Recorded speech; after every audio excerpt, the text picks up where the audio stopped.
Welcome to History Talk, the podcast that brings together experts to discuss current events in historical perspective. My name is Eric Michael Rhodes, and I'm here with my co-host Lauren Henry. Together with you, our listeners, we'll be exploring how the past informs the present this year. That's right, Eric. And our first episode takes us to Brazil. In October of 2018, following months of divisive rhetoric, fake news, and general social upheaval, Brazilians elected far-right populist Jair Bolsonaro president. The backdrop? Soaring violent crime, massive political scandals, and a flagging, unequal economy. The so-called Trump of the Tropics called for restoring order, reducing government's role in the economy, opposing political correctness, and cleansing the body politic of corruption. A retired military officer himself, Bolsonaro has made overtures to bringing back what he called, quote, the good old days of 1964 to 1985, when a repressive military regime ruled the country. The majority of the electorate shared in this nostalgia. In fact, a recent poll showed that 55% of Brazilians would support non-democratic rule if it, quote, solved problems. Here are some of the questions that we'll be trying to answer today. Why was Bolsonaro's campaign so appealing to so many Brazilians? What does the resurgence of far-right authoritarianism mean for a young democracy like Brazil? And what role does history play in shaping the future of Brazil? With us today to help make sense of all of this are two historians of Brazil. Jennifer Eaglin is an assistant professor of environmental history/sustainability at The Ohio State University and a faculty affiliate of the Mershon Center for International Security Studies. She is an expert on the history of the Brazilian energy sector during the 20th century. We're so glad to have you on, Dr. Eaglin. Thank you for having me. And joining us as well is Pedro Cantisano. He's visiting assistant professor of history at Kenyon College. His research considers the role of law as both a tool of oppression and liberation in Latin America, with a particular focus on Rio de Janeiro. Thanks for being here, Dr. Cantisano. Thank you for having me. All right, Doctors Eaglin and Cantisano. Here in the United States, we're at the end of a long and hotly contested midterm electoral season. And a few weeks ago, Brazil's election came to a conclusion. What were some of the issues around which the election turned? What were the most salient concerns of everyday Brazilians? Corruption, the economy, violent crime? I would say that the results of the election, while I think somewhat surprising to many people outside of Brazil, by the time that the second round of elections came up, because elections in Brazil follow a first round, you have to win an outright majority. So the first round, Jair Bolsonaro won 46%, and then that went on to a second round, at which point he won 55% of the vote.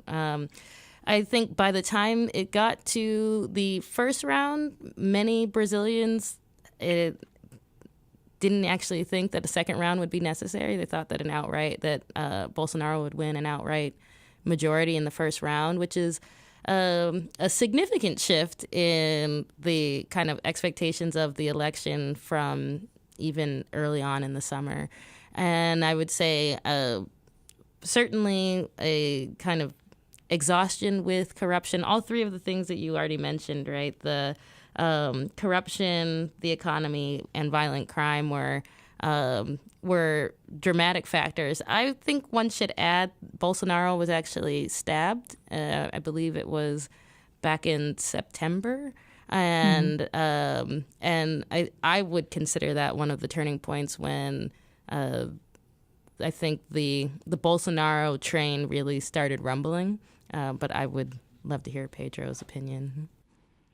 I agree with Dr. Eaglin concerning what were some of the reasons why people voted for Bolsonaro. I would also agree that the stabbing episode sort of gave even more power to his campaign.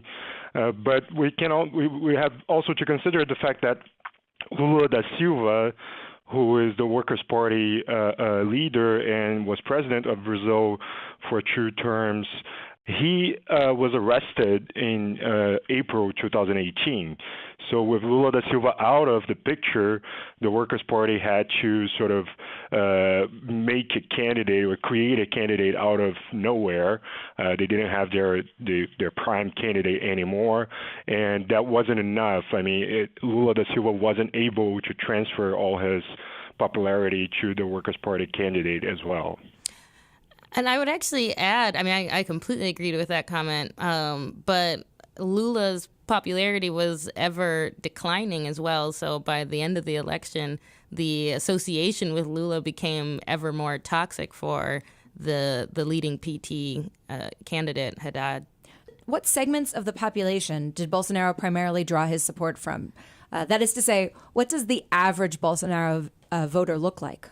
Well, part of what actually allowed the second term, the second election, or having to actually go to the second round, was that the northeastern voters still voted strongly in favor of Haddad, but it was actually the large city centers where Bolsonaro really swept the election in the major cities. So that cuts across in ways that were somewhat surprising to me.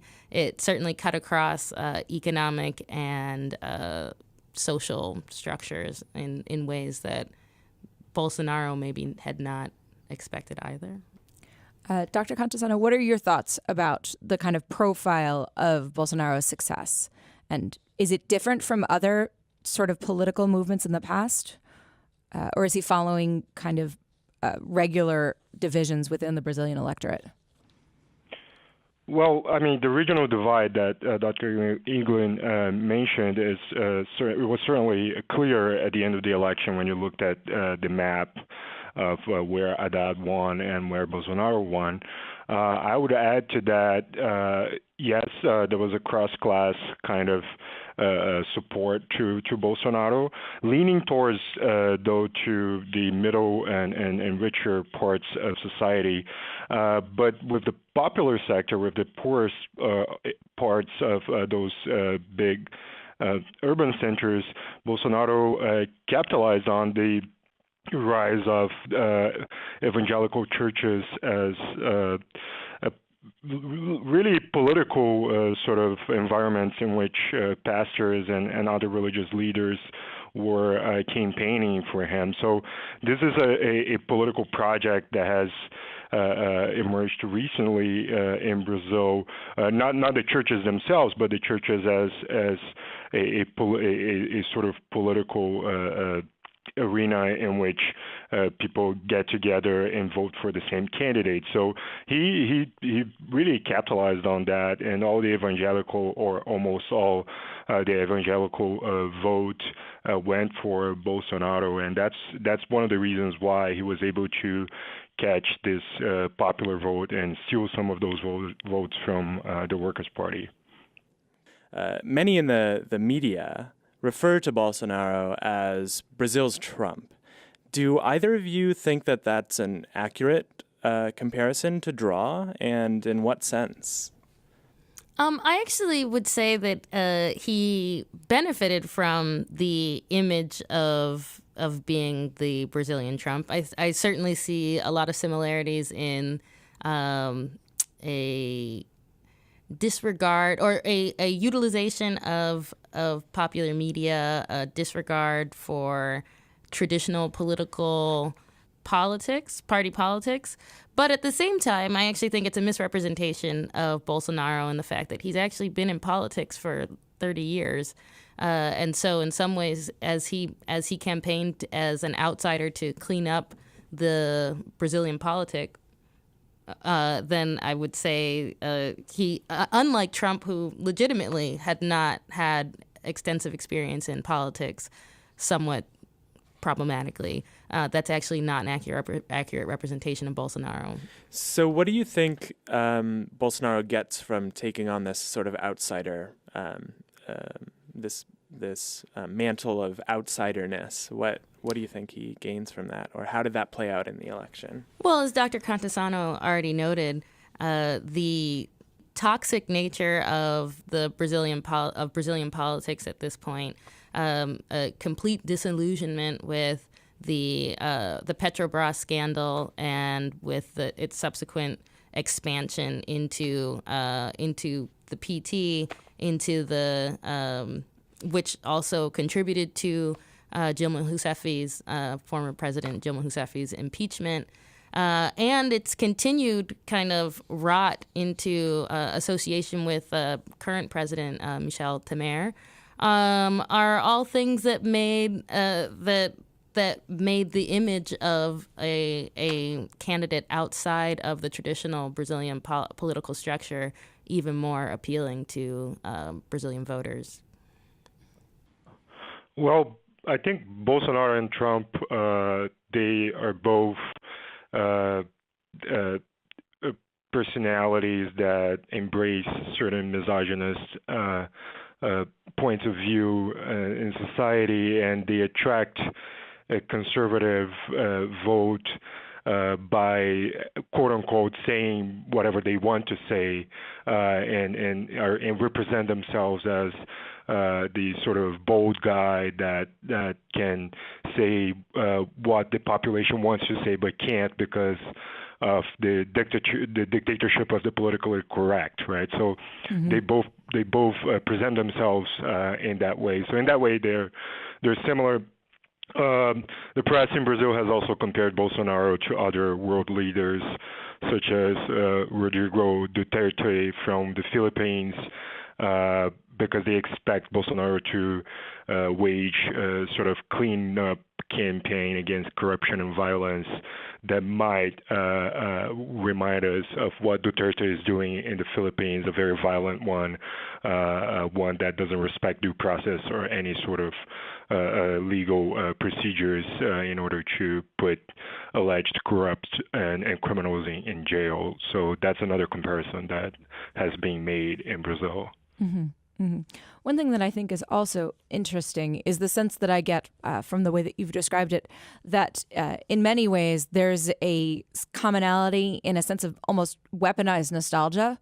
And I think that history has played an outsized role in the Brazilian election, perhaps even to a greater degree than in American politics. So Bolsonaro loudly extols the right-wing authoritarianism of the dictatorship that ruled Brazil from 1964 to 1985.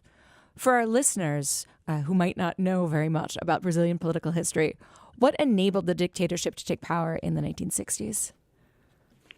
Yeah, sure. So Brazil, the coup d'etat stage in Brazil happened in 1964.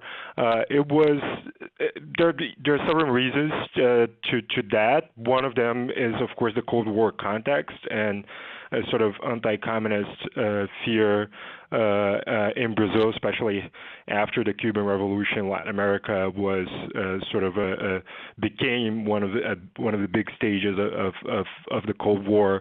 Within Brazil, I could add, so it has U.S. support to the military coup in Brazil, but within Brazil, I would add. Sort of the support of the elites, also sort of drawn into this anti-communist fear discourse. At the time, the President João Goulart was announcing social reform, was announcing agrarian reform and other kinds of reformist measures that were portrayed by the elites in Brazil as a communist threat, right? In addition to that, the military itself had its own problems. There had been certain uprisings within the military, so recent historiography has also put in the picture the fact that intra-military problems were part of the coup as the military tried to appease not only Brazil as a whole, but the institution of the military itself by taking direct control over government. The military took control of the government in 1964. What was life like for the average Brazilian under the dictatorship? Well, I would actually say that you have a lot of similar fears of expanding violence that are kind of coloring in the Bolsonaro's campaign and coloring in his promises to clean up the Brazilian politic, are actually some of the components that were filling out the Brazilian experience directly after the military coup.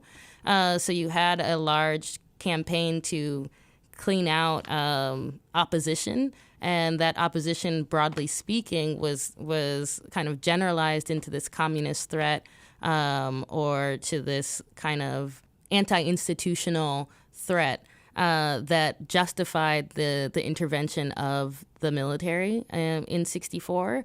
But it actually expanded to targeting, as Dr. Cantisano already noted, targeting social movements and groups that had been mobilizing particularly between '60 and '64, as many of the kind of political changes under Goulart were, and his predecessor, but as those political changes to give more voting rights to illiterates and to also to giving expanding labor rights and other things that had actually inflamed elite's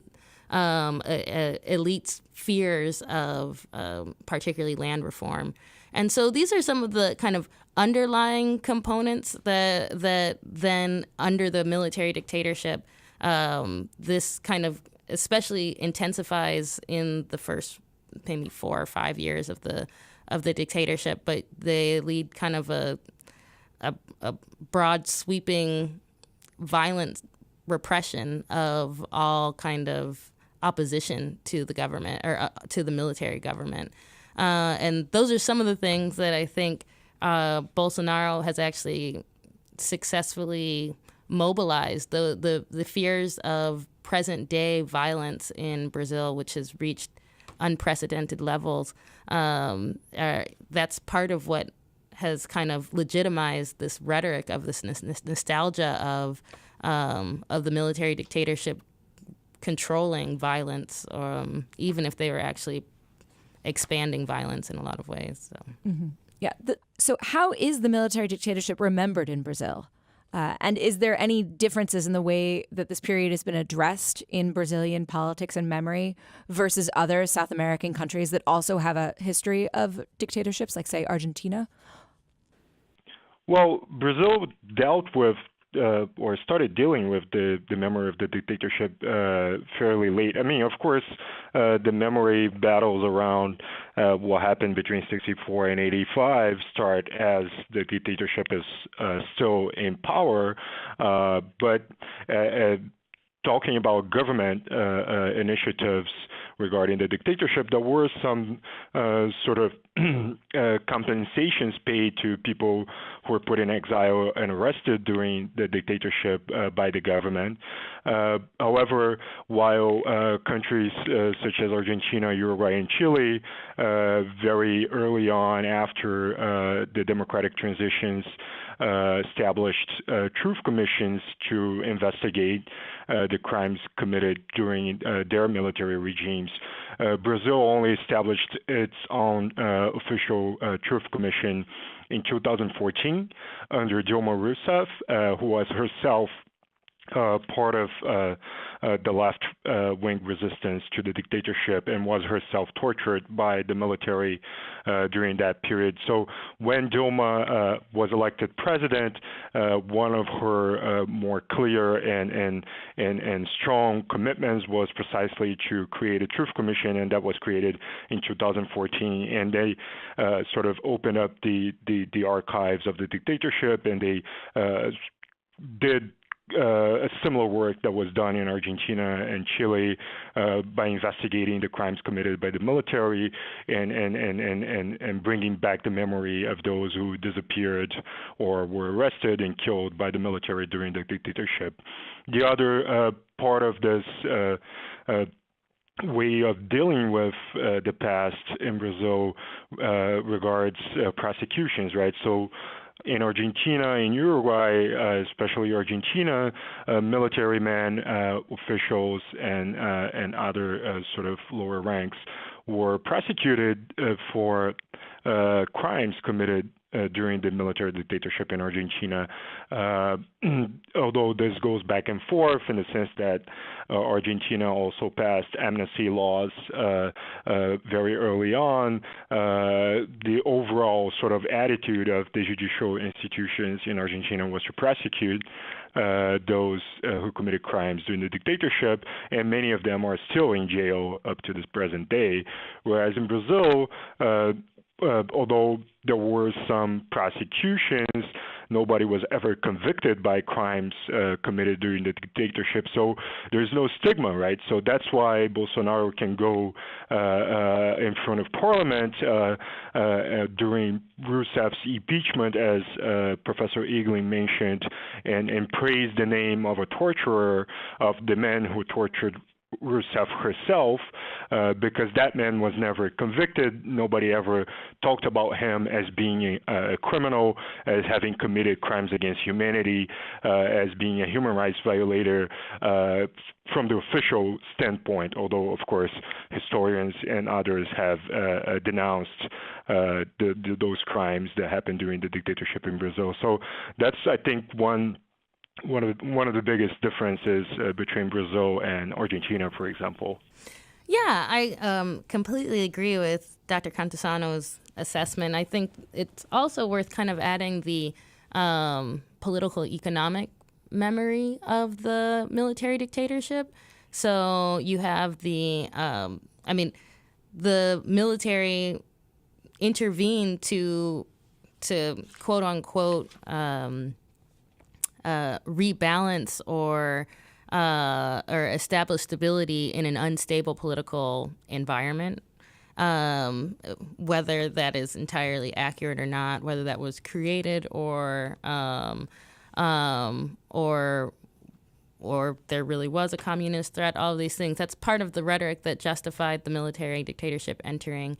And so certainly today, as we see unhappiness with the impeachment and with Temer and this kind of impression of a political vacuum, particularly with Lula in being imprisoned, there's more space, I think, to make the similar argument that the military is potentially filling a void, or that there would be that a return to a military dictatorship, or that Jair Bolsonaro invoking the military dictatorship as a positive experience is, again, selling this idea of political stability that has kind of eroded.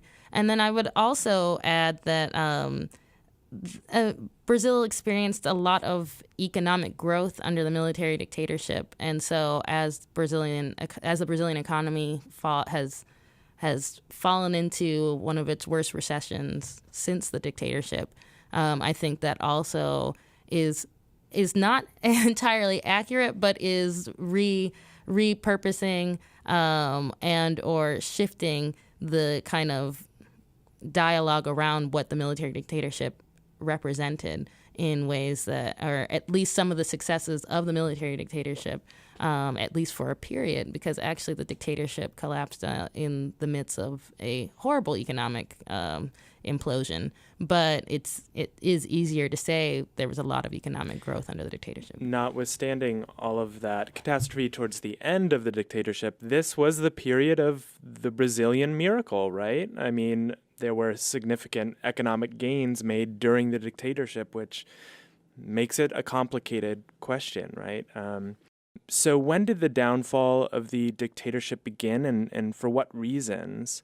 And was the transition a smooth one as it began in sort of the mid-1980s? Well, there's this, as Dr. Cantisano already noted, there are internal divisions within the military dictatorship, within the military, leading this military dictatorship that kind of shape the ebb and flowing of the dictatorship. So there's they're conservative hardliners that are saying that the Brazilian politic is not going to act on its own behalf, or will not properly act on its own behalf, and we should thus have this dictatorship. But then there's also moderates within the military that say that kind of justify the dictatorship or the intervention to say they had to stabilize and reestablish, clean out the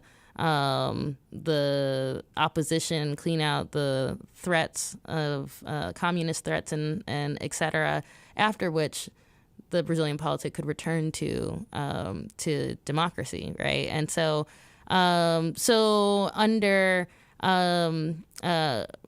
Ernesto Geisel's administration, under the military dictatorship in '74, you have this general abertura, this beginning of the political opening to remove some of the censorship on media and to loosen or to open up more space for political engagement.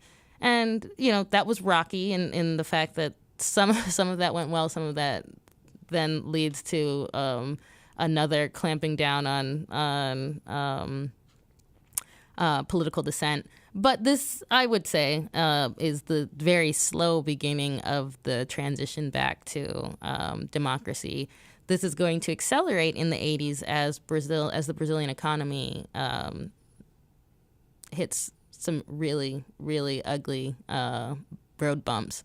So as inflation, a thing that had once again been one of the economic justifiers of the military intervening in '64 was rampant inflation. And then as inflation returns to those levels and exceeds those levels again in the 80s, and as Brazil, along with the rest of Latin America, or much of Latin America, falls into what is generally known as the lost decade of extensive debt and inflation, where that kind of erodes one of the pillars that had justified the military dictatorship, and you're also going to start to see more social movements starting to demand political, the return of political rights, such as the direito já. And so even if this larger protest didn't directly lead to the return to democracy, it put a lot of pressure on the military dictatorship to slowly return to a democratic system. Actually, this is a perfect transition to talk to you, Dr. Eaglin, a little bit about the economy and Bolsonaro. So, as we said before, you're a specialist in environmental history and sustainability, and Bolsonaro's platform was explicitly in favor of prioritizing development over the environment. Is this a mainstream perspective in Brazil, that we've sort of protected the environment too much?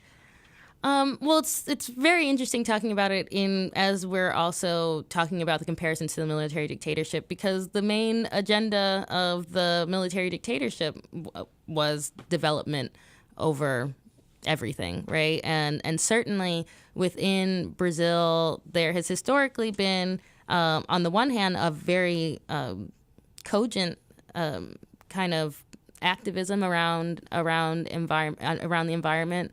But there is also a perception that Brazil, amongst other countries, should not have to delay their own development in favor of environmental protections that other countries that have already reached certain developmental markers have not had to do. And so you see that conflict throughout the dictatorship, and I think that this is something that that Bolsonaro invoking in his platform, I think it's something that they fall back on when the economy starts to turn, right? So and under Lula, as Brazil experienced monster amounts of economic growth, I think you see actually Brazil very much mobilized kind of foreign diplomacy around their environmental, positive environmental kind of energy matrix, right? So Brazil actually has one of the most diverse energy matrix in the world. So when I say that, I mean they rely on hydropower, they rely on nuclear energy, they rely on ethanol, as I research. And particularly hydropower is a huge part of their energy system, what they use for the majority of their energy. And so these are all things that they actually mobilized into political capital, international political capital, earlier in the 2000s and even early in the 2010s. I would say as the economy has turned, it's you're starting to see more interest in exploiting the Amazon or exploiting, and particularly talking about in expanding dams for more hydroelectric power, more deforestation, all of these things to exploit Brazil's natural resources to turn the economy around. So, Dr. Cantisano, to you now. How have legal investigations paved the way for Bolsonaro's rise? Well, so Operation Car Wash, led by the federal police and the Federal Public Ministry, which is an independent institution that does investigations and prosecutions in Brazil, started in 2014 and is now around its 50th phase. So it's a kind of police operation that has taken the sort of the characteristic of a permanent prosecutorial agenda coming from the Federal Public Ministry and the Federal Police. They found billions of dollars in corruption associated to contracts with the Brazilian public oil company Petrobras and other contracts within public companies under the Workers' Party government, right?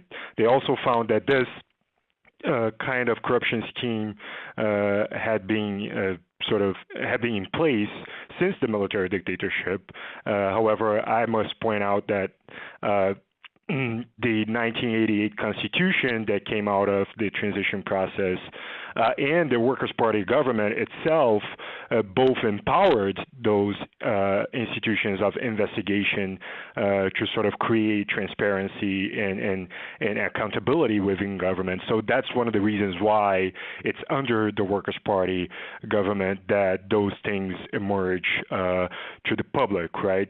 It's a combination of things. Many would argue that the Workers' Party exaggerated in terms of creating a corruption scheme, but what investigations have found is that this corruption scheme was in place at least since the 70s, and it was just now sort of discovered or at least unveiled by the police, precisely because the police has an institutional power to control government that it didn't have before, right? The other sort of phase of the Operation Car Wash is the fact that Judge Moro, who is a federal judge in the state of Paraná in southern Brazil, and who sort of brought all the prosecution sort of together under his jurisdiction. Not all of it. There's a part of it in Rio. There's a part of it in Brasilia, but a lot of the prosecution came to be under Moro's jurisdiction.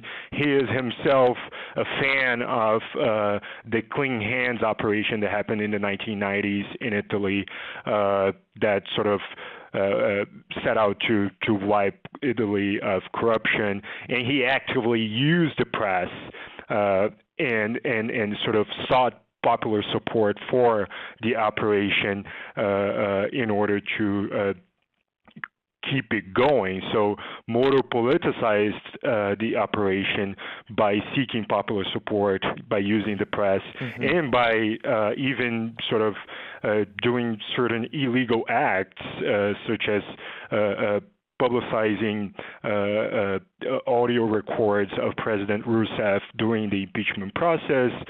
He also used very doubtful methods of imprisonment and interrogation, meaning that people would get arrested for almost no reason and then be interrogated and ask for information under circumstances that sort of pressured them to give up information, even if that information wasn't good, right? So Moro politicized it very much since the beginning. and the federal public ministry also sort of portrayed the Workers' Party as a criminal organization, right? So that's another. This operation is certainly a huge part of the sort of demise of politics that Professor Eaglin was talking about earlier, right? So they contributed a lot to create an anti-corruption agenda in Brazil among voters, and they contributed a lot to that to make sure that anti-corruption agenda is actually an anti-politics agenda, and in particular, an anti-Workers' Party agenda. Dr. Cantisano, thanks for that. Speaking of those judicial institutions, I'd like to ask you very quickly, given the challenge of Bolsonaro's election to the legal framework, do you think that these judicial institutions, in your view, will be able to stand up to the onslaught of Bolsonaro that's sort of as you said, anti sort of government ideas that are in the body politic of Brazil at the moment? Well, the most recent news is that Judge Moro himself just accepted to be the Minister of Justice and Security under Bolsonaro. So, the same person who ordered the arrest of Lula is now a part of the government. And the question for Moro, I think, as the Minister of Justice, I'm not going to touch on individual courts like the Supreme Court itself, but let's talk about Moro himself. The question is whether he will be able to advance his anti-corruption agenda independently from Bolsonaro's own political sort of circle. That means going after people who have supported Bolsonaro in the past and who are part of the government, still like he did as an independent judge before, or if Moro himself is going to be sort of a part of the government in the sense that he will act as almost a political police, going after only the opposition. So I think that's the big question regarding judicial institutions at this point in Brazil is what is Moro, the former judge who conducted Operation Car Wash, is going to do now that he is under Bolsonaro as one of his ministers. Dr. Eaglin, would you like to speak to that? Yeah, I actually completely agree with that analysis, and I just wanted to add that there's also been discussion of Bolsonaro joining the Ministry of Agriculture and the Ministry of the Environment in ways that are worrisome for the environment, where he's spoken out to be very pro-agro corporations that want to deforest in favor of soy production and in favor of cattle grazing, which are two of Brazil's largest exports. And so, or agricultural exports. And so these are also ways that the institutions that Bolsonaro has the opportunity to reform the institutions for better or for worse. It's encouraging that we'll see what Moro does with the justice program. And he's actually, originally he spoke of joining these two, the agriculture and environment, and there's been a lot of kind of popular outrage and also within the political system some outrage about that. And so how does Bolsonaro respond to that? He's backed away from it a bit since originally saying that, which maybe speaks to the possibility of maintaining the political infrastructure under Bolsonaro. Well, since this is a history-themed podcast, we generally try to resist in asking our guests to read the tea leaves of the future so much. But we sort of, in this case, are have to. And so what I would like to ask both of you on this note about agriculture and the environment and some of the responses to this change is that in the United States, following the election of Donald Trump, we've seen the emergence of a grassroots resistance movement that has shaped politics over the last 2 years. Do you foresee a similarly strong response to the Bolsonaro election and the creation, perhaps, of some sort of organized resistance movement in Brazil? Sure. I see. I mean, the organized resistance to Bolsonaro started during the elections.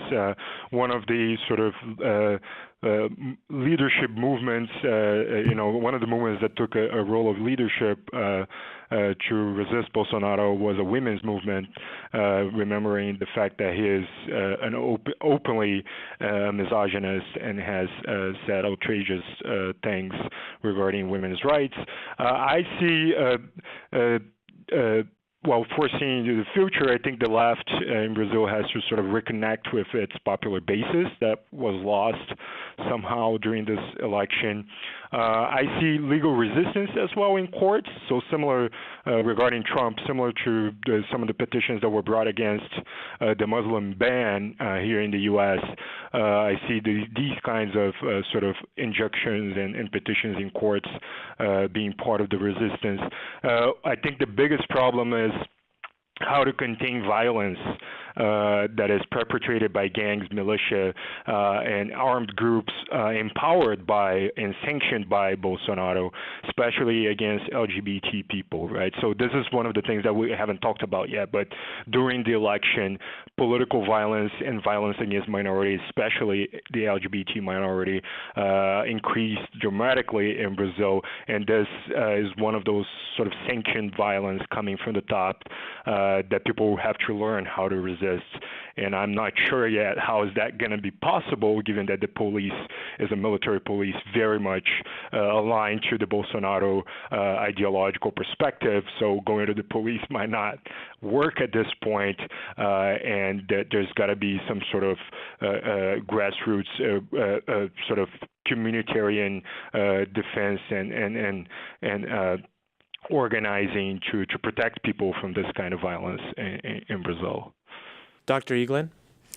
I certainly see a lot of space for the resistance. I will maybe contribute a less optimistic perspective, which is I was shocked by how prevalent, how visible the pro-Bolsonaro kind of supporters were in a way that, to me, was actually maybe had more vitriol than in Trump's election, and that might be understating the vitriol of Trump's election, not understating the vitriol of Bolsonaro's election. But yeah, I think that there's space for many social groups to speak out, and there's a question. I agree with Dr. Cantisano of the left needs to rebuild itself, its main kind of support networks that have been ostracized by by recent political issues in ways that mirror the U.S. as well. And so we sit on the precipice of elections in the U.S. where we'll see how effective the kind of resistance movement has been here. And I think that maybe that will be a good indicator of some of the possibilities in other markets, including Brazil and beyond Brazil as well. We'll wrap it up on that note. Thank you to our two guests, Doctors Jennifer Eaglin and Pedro Cantisano. Thanks, everyone. This episode of History Talk Podcast was brought to you by Origins, Current Events and Historical Perspective, an online publication of the Public History Initiative and the Goldberg Center, and the History Department at The Ohio State University in Columbus and Miami University in Oxford, Ohio. History Talk is supported by the Stanton Foundation. Our main editors are David Steigerwald, Stephen Kahn, and Nicholas Breifogel. Our audio and technical advisor is Paul Kotheimer. Our audio producers and hosts are Lauren Henry and Eric Michael Rhodes. Song and band information can be found on our website. You can find our podcasts and more on our website, origins.osu.edu, on iTunes, Stitcher, and on SoundCloud, as well as wherever else you get your podcasts. And as always, you can find us on Twitter at OriginsOSU and @HistoryTalkPod. Thanks for listening.